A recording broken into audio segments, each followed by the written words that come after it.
Hello friends, स्वागत है आपका अपने एक बार फिर से चैनल पर। तो आज हम लेकर आए हैं नवरात्रि की कथाएं। तो आप सभी को नवरात्रि की हार्दिक शुभकामनाएं।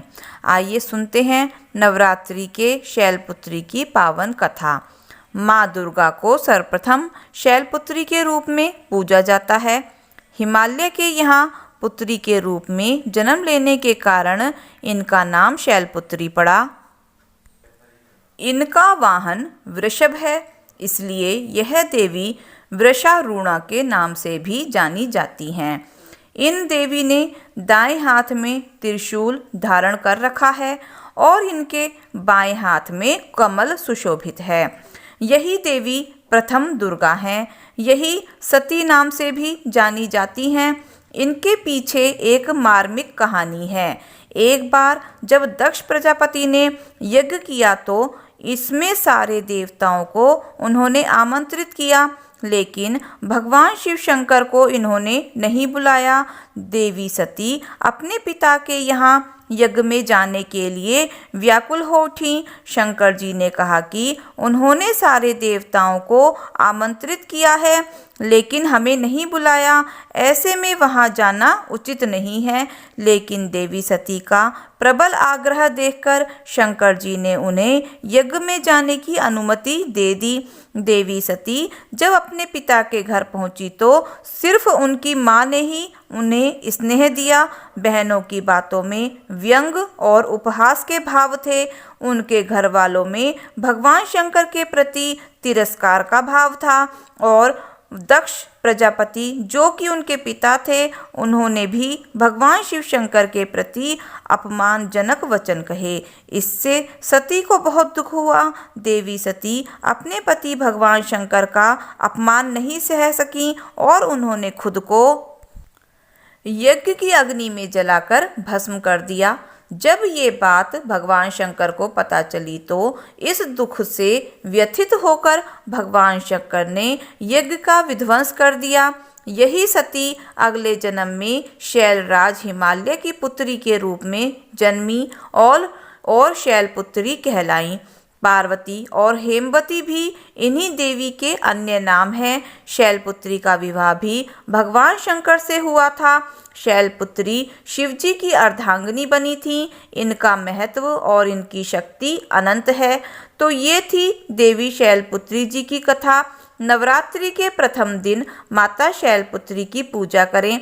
लकड़ी की चौकी पर लाल वस्त्र बिछाएं और इस पर माता शैलपुत्री की तस्वीर रखें। इसके बाद हाथ में लाल फूल लेकर शैलपुत्री देवी का ध्यान करें।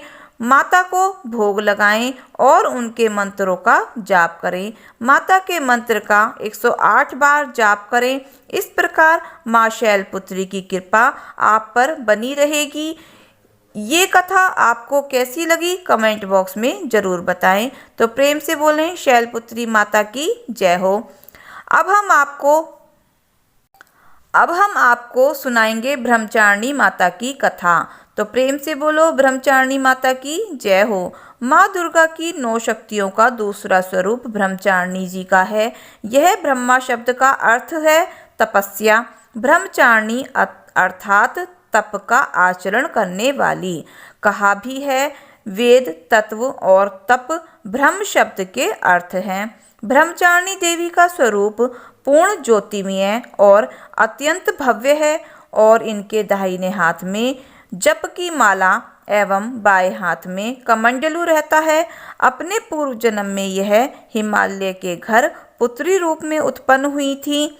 तब नारद के उपदेश से इन्होंने भगवान शंकर जी का पति रूप में प्राप्त करने के लिए अत्यंत कठिन तपस्या की थी। इसी दुष्कर तपस्या के कारण इन्हें तपस्विनी अर्थात ब्रह्मचारिणी नाम से जाना जाता है। 1000 वर्ष उन्होंने केवल फल फूल खाकर व्यतीत किए थे। 100 वर्षों तक केवल शब्द पर निर्वाहित किया था, शाक पर निर्वाहित किया था।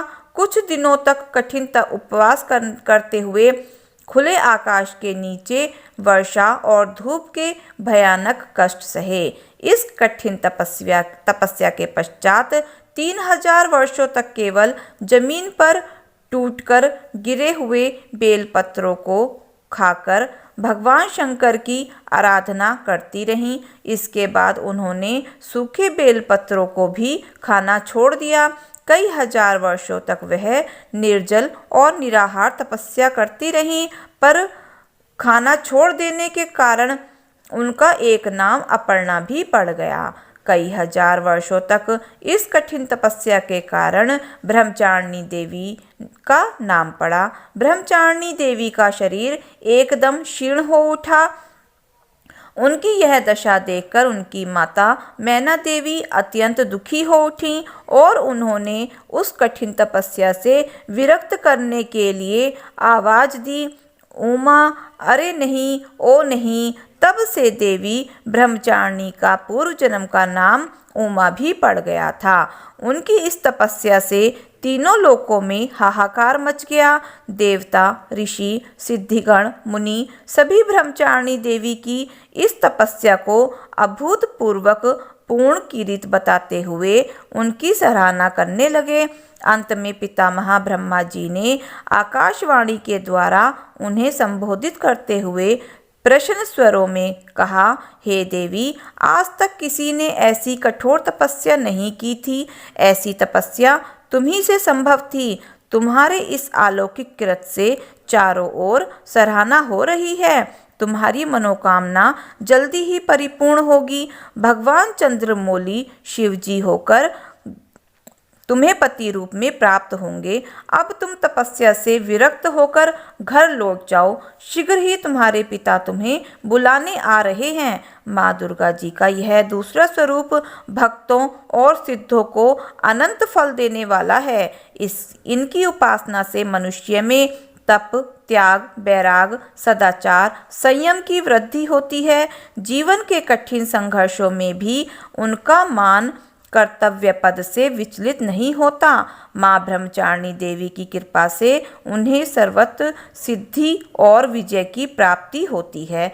दुर्गा पूजा के दूसरे दिन इन्हीं के स्वरूप की उपासना की जाती है। इस दिन साधक का मान स्वाधिष्ठान चक्र में स्थित होता है। इस चक्र में अवस्थित मन वाला योगी उनकी कृपा और भक्ति को प्राप्त करता है। तो प्रेम से बोलो ब्रह्मचारिणी माता की जय हो। नवरात्रि की हार्दिक शुभकामनाएं। तो प्रेम से बोलो चंद्रमाता घंटा की जय हो। नवरात्रि के तीसरे दिन माता चंद्रघंटा की पूजा की जाती है। माँ चंद्रघंटा का यह स्वरूप शांतिदायक और कल्याणकारी है।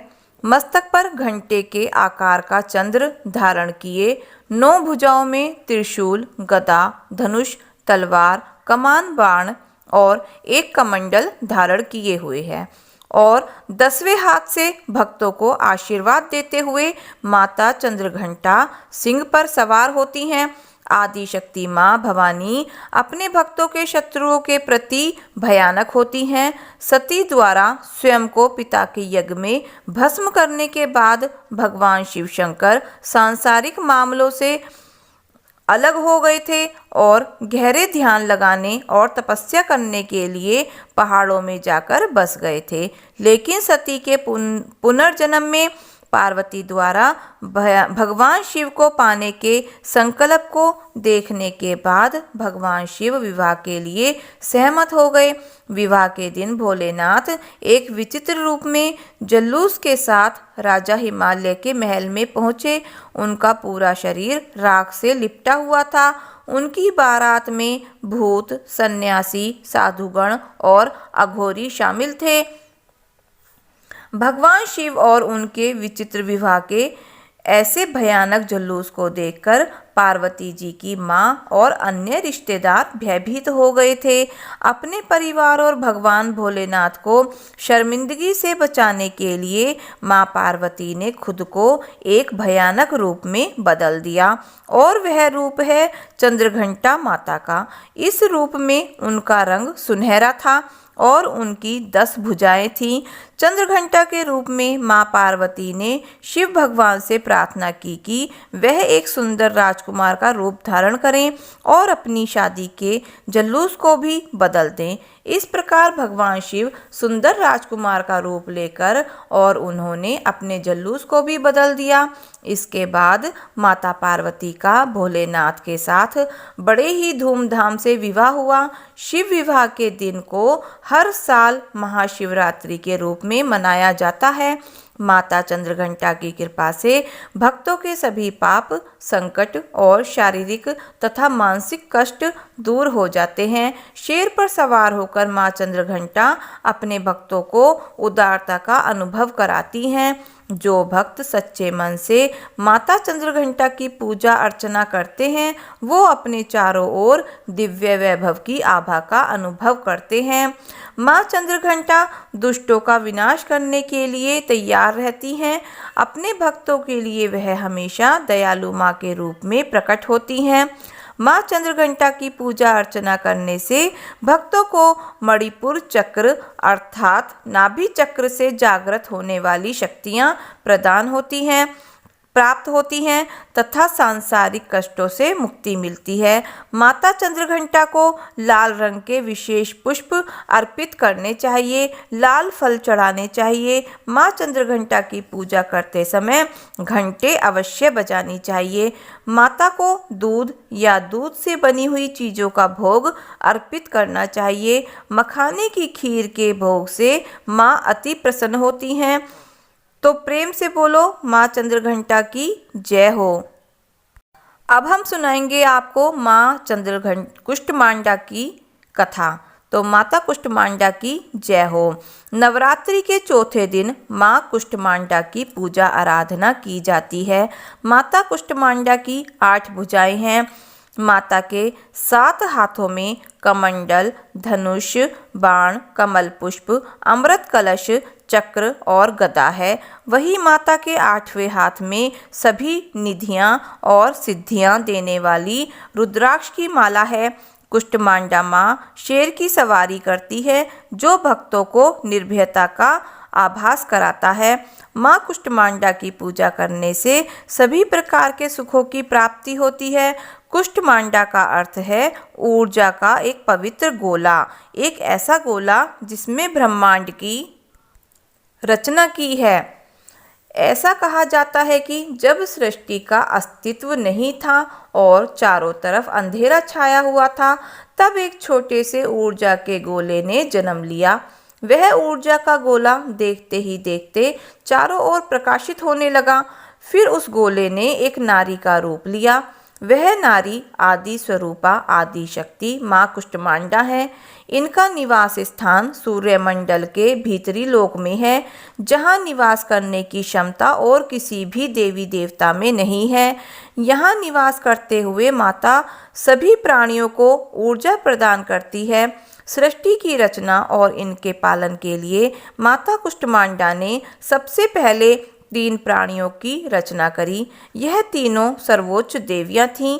माता ने अपनी बाईं आंख से एक आतंककारी रूप बनाया जिसका नाम महाकाली रखा। अब अपने माथे पर उपस्थित आंख से उन्होंने दूसरा रूप बनाया जिसका नाम उन्होंने महालक्ष्मी रखा। इसके बाद माता ने अपनी दाहिनी आंख से तीसरा रूप बनाया जो बहुत दयालु था, जिसका नाम उन्होंने महासरस्वती रखा। माता कुष्ठमांडा के तेज द्वारा माँ काली के शरीर से एक नर और एक नारी ने जन्म लिया। नर को भगवान शिव का नाम दिया गया और वहीं नारी को सरस्वती नाम दिया गया। अब माँ कुष्ठमांडा की शक्ति और महालक्ष्मी माता के शरीर से एक नर और एक नारी ने जन्म लिया। नर को ब्रह्मा नाम दिया गया और नारी का नाम लक्ष्मी रखा गया। इसी प्रकार माता कुष्ठमांडा की शक्ति और माता सरस्वती के शरीर से जो नर और नारी उत्पन्न हुए उनका नाम विष्णु और शक्ति रखा गया। माता कुष्ठमांडा ने भगवान शिव को शक्ति, ब्रह्मा जी को सरस्वती और विष्णु जी को लक्ष्मी पत्नी के रूप में प्रदान करे। इसके बाद माता कुष्ठमांडा ने स्वयं एक शक्ति और एक दिव्य और दिव्य ऊर्जा के रूप में सूर्य में प्रवेश किया। माता की पूजा अर्चना करने से भक्तों को समृद्धि, शक्तियाँ, सुख और मोक्ष प्राप्त होता है। माता अपने भक्तों की बीमारियाँ और परेशानियाँ, उनके सभी कष्टों को नष्ट कर देती हैं। तो प्रेम से बोलो माता कुष्मांडा की जय। अब हम सुनाएंगे आपको स्कंद माता की कथा। तो स्कंद माता की जय हो। नवरात्रि के 5वें रूप में माँ स्कंद माता की पूजा की जाती है।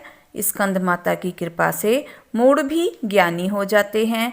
स्कंद भगवान भोलेनाथ और माता पार्वती के पुत्र कार्तिकेय का दूसरा नाम है। इस प्रकार स्कंद माता पार्वती जी का ही स्वरूप है। स्कंद माता के रूप में माता के 4 भुजाएं हैं। 2 भुजाओं में इन्होंने कमल पुष्प लिया हुआ है। एक भुजा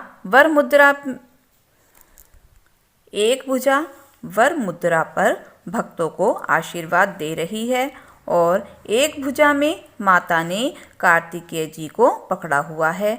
स्कंद माता की पौराणिक कथा के अनुसार एक राक्षस था तारकासुर, जिसने ब्रह्मा जी को प्रसन्न करने के लिए कठोर तप किया।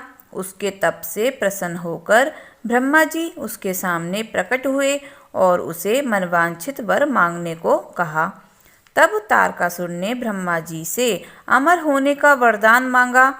उस पर ब्रह्मा जी ने उसे समझाया कि जिसका जन्म हुआ है उसकी मृत्यु निश्चित है, मृत्यु अटल है। यह सुनकर वह सोचने लगा कि भोलेनाथ का विवाह तो कभी नहीं होगा, इसलिए उसने ब्रह्मा जी से कहा कि उसे वरदान दें कि उसकी मृत्यु केवल भोलेनाथ के पुत्र के द्वारा ही हो। ब्रह्मा जी से ऐसा वरदान प्राप्त करके वह अत्याचारी बन गया। सभी देवता तारकासुर के अत्याचार से परेशान होकर भोलेनाथ की शरण में गए और उनसे तारकासुर से मुक्ति पाने की प्रार्थना करने लगे। सभी देवताओं की विनती सुन भोलेनाथ ने माता पार्वती से विवाह किया और कार्तिकेय के पिता बने। तब बड़े होकर कार्तिकेय ने तारकासुर का वध किया। नवरात्रि के 5वें दिन भगवान कार्तिकेय की माता स्कंद माता की पूजा की जाती है, जो भक्तों को ज्ञान, बुद्धि, चेतना और संतान प्राप्ति का वरदान देती है। तो स्कंद माता की पूजा मोक्ष का मार्ग सुलभ करती हैं। बोलो स्कंद माता की जय हो। कात्यायनी माता की जय हो। नवरात्रि के 6ठे दिन माँ दुर्गा के कात्यायनी स्वरूप की पूजा अर्चना की जाती है। माता के इस स्वरूप का सर्वाधिक पूजन किया जाता है। माँ कात्यायनी बुराई का नाश करती हैं। जो व्यक्ति माँ कात्यायनी की पूजा अर्चना करता है वह भौतिक रूप से संपन्न, संवेदनशील और तेज दिमाग का व्यक्ति भी होता है। माता कात्यायनी की 4 भुजाएं हैं, जिनमें एक भुजा में शत्रुओं का नाश करने वाली तलवार है, तो दूसरी भुजा में पुष्प है, जो भक्तों के प्रति इनके स्नेह का दर्शाता है। माता की तीसरी भुजा अभय मुद्रा में है, जो भक्तों को भय से मुक्ति प्रदान कर रही है। देवी की चौथी भुजा वर मुद्रा में है, जो उनके भक्तों को वरदान देती है। माता कात्यायनी की प्राचीन कथा के अनुसार देवी दुर्गा ने माँ कात्यायनी का यह रूप अपने भक्त कात्यायन के लिए धारण किया था। देवी भागवत पुराण में एक ऐसी कथा मिलती है कि प्राचीन समय में कत नामक एक महान ऋषि थे। उनके पुत्र का नाम कात्या था। इसी गोत्र में महर्षि कात्यायन उत्पन्न हुए, जो भगवती की कठोर तपस्या कर रहे थे। ऋषि कात्यायन आदिशक्ति के परम भक्त थे।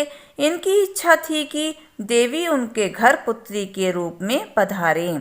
इसके लिए ऋषि कात्यायन ने वर्षों तक कठोर तपस्या करी। ऋषि की इस कठोर तपस्या से प्रसन्न होकर देवी ने इनके घर पुत्री स्वरूप में प्रकट होना स्वीकार किया। कुछ समय बाद जब महिषासुर का अत्याचार पृथ्वी पर बढ़ने लगा, तब ब्रह्मा, विष्णु और महेश ने अपने तेज द्वारा एक देवी को उत्पन्न किया। ऐसा प्रमाणित है कि यह देवी कात्यायनी कहलाईं क्योंकि सर्वप्रथम इनकी पूजा महर्षि कात्यायन ने करी थी। 3 दिनों तक महर्षि कात्यायन द्वारा की गई पूजा को देवी ने स्वीकार किया और उनकी पुत्री के रूप में प्रकट हुईं और कात्यायनी कहलाईं। इसके बाद देवी ने ऋषि कात्यायन से विदा ली और महिषासुर को युद्ध में ललकार कर उसका अंत कर दिया। इसलिए इन्हें महिषासुर मर्दनी भी कहा जाता है।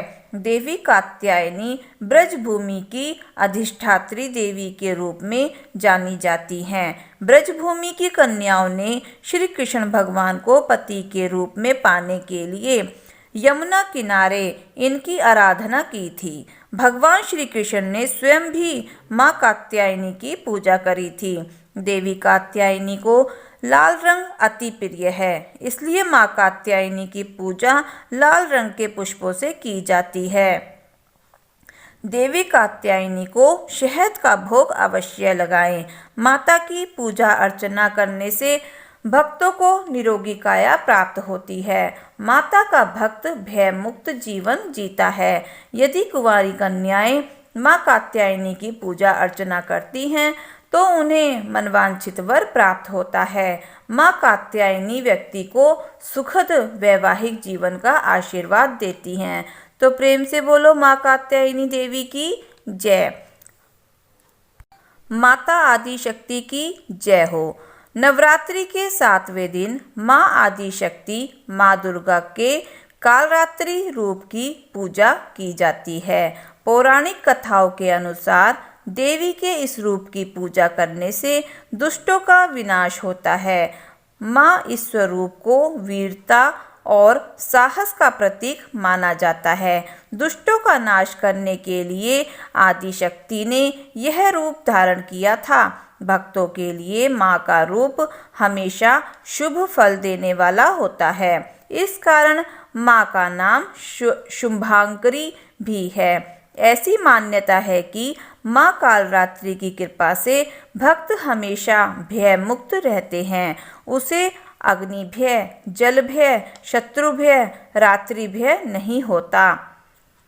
कालरात्रि देवी का शरीर रात्रि के अंधकार की तरह काला है। गले में विद्युत की माला और बाल बिखरे हुए हैं। माँ के 4 हाथ हैं, जिनमें से एक हाथ में गंडासा और एक हाथ में ब्रज है।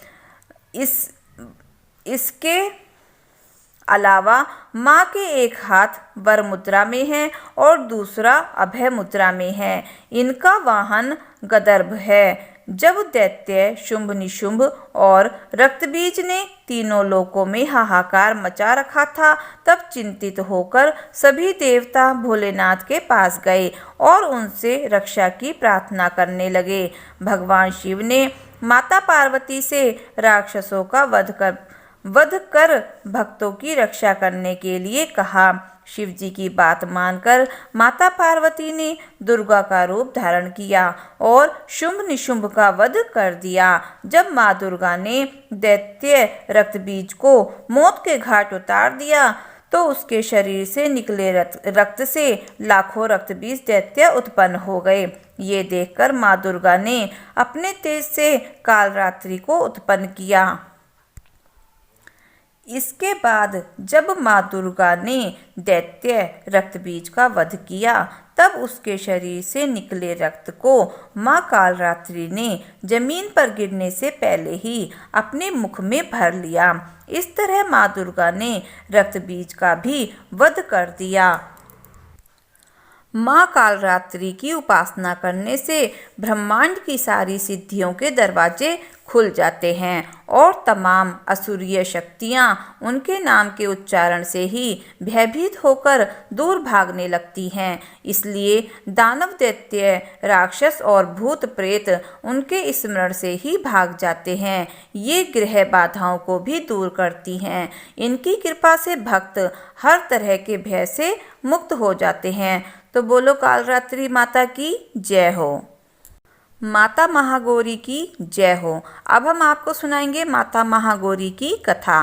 नवरात्रि की अष्टमी के दिन माँ दुर्गा के 8वें स्वरूप आदि शक्ति महागौरी की पूजा की जाती है। देवी भागवत पुराण में बताया गया है कि भगवान भोलेनाथ के साथ उनकी अर्धांगिनी के रूप में महागौरी सदैव विराजमान रहती हैं। महागौरी का वर्ण गौर अर्थात सफ़ेद है। इनके वस्त्र व आभूषण भी सफ़ेद रंग के हैं। माँ का वाहन वृषभ अर्थात बैल है, जो भगवान शिव का भी वाहन है। माँ का दाहिना हाथ अभय मुद्रा में है और नीचे वाले हाथ में दुर्गा शक्ति का प्रतीक त्रिशूल है। महागौरी के ऊपर वाले हाथ में भोलेनाथ का डमरू है। डमरू धारण करने से माँ को शिवा के नाम से भी जाना जाता है। माँ का नीचे वाला हाथ अपने भक्तों को अभय देता हुआ वर मुद्रा में है और माता शांत मुद्रा में दृष्टिगत है। पौराणिक कथा के अनुसार पर्वत राज हिमालय के घर जन्म लेने के बाद माँ पार्वती ने पति के रूप में भोलेनाथ को प्राप्त करने के लिए कठोर तप किया। तपस्या करते समय माता हजारों वर्षों तक निराहार रहीं, जिसके कारण माता का शरीर काला पड़ गया। वहीं माता की कठोर तपस्या से प्रसन्न होकर भोलेनाथ ने माता पार्वती जी को पत्नी के स्वरूप में स्वीकार किया और माता के शरीर को गंगा के पवित्र जल से धोकर अत्यंत कांतिमय बना दिया। गंगा में स्नान करने से माता का रंग गौर वर्ण का हो गया, जिसके बाद माता पार्वती के इस स्वरूप को महागौरी कहा गया। आपको बता दें, महागौरी माता पार्वती देवी ही भगवती का स्वरूप है। देवी भागवत पुराण के अनुसार महागौरी की पूजा मात्र से भक्तों के सभी पाप धुल जाते हैं और व्यक्ति अक्षय पुण्य का अधिकारी हो जाता है। तो प्रेम से बोलो माता महागौरी की जय हो। तो दोस्तों, हमने माता के 9 स्वरूपों की कथा आपको सुना दी है। अगर आपको कथाएं अच्छी लगी हों तो प्लीज़ वीडियो को लाइक करें, शेयर करें, सब्सक्राइब करें। तो मिलते हैं फिर नई वीडियो के साथ। धन्यवाद।